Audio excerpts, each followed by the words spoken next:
Okay, so ready to full length size and deprime. You can read online where some people neck size only versus full length size. And that really gets into, kind of a personal preference. I just go ahead and full length size every time because I will shoot. I don't care what the weather's like. If it's raining, snowing, 17 degrees, 105 degrees, I'll go shoot. As long as I'm allowed to, I'm gonna go. So if I get any kind of dirt or mud or anything in the case or down in the barrel, I want it to work. I don't want it to jam it up and anything. So I go ahead and just full length size every single time. So what this does is it's gonna deprime.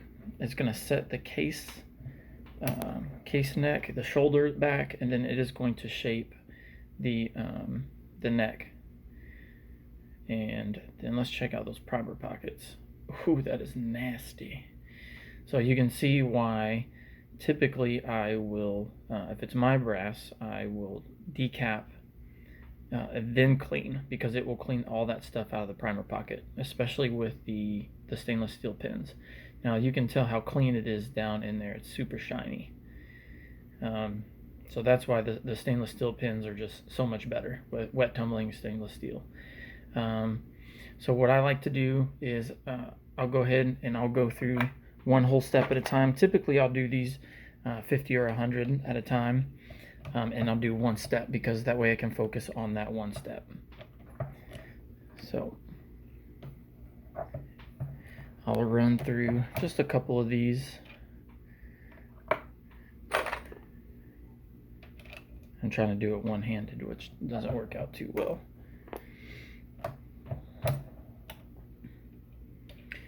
And you'll see that it just makes sure everything is nice and squared up the way it's supposed to be, and that way it'll fit in the chamber. So I will go ahead and I will run through all of these, and then we'll move on to the next step. So again, this is full length sizing, decapping or depriming, whichever you want to refer to it.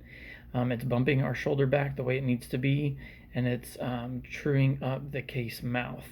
Now, because this is range, like here's a perfect example. I'm glad I grabbed that one. So you can see that flat spot on the right hand side.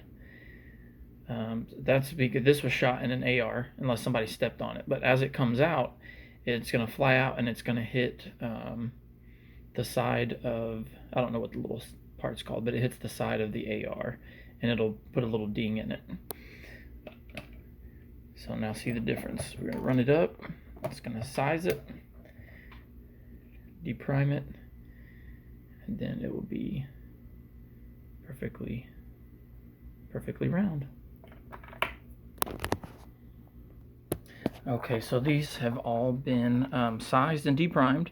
Now typically I run a couple different stages for each thing. I'll do 50 to 100 depending on exactly what I'm doing at a time, and I normally do things in such a way so I have one whole step all the way finished. So with these, one whole step is already finished. They've been cleaned, they've been sized and primed, and because of the two different steps that I have as far as range brass and precision brass, I can keep track of what stage it's in.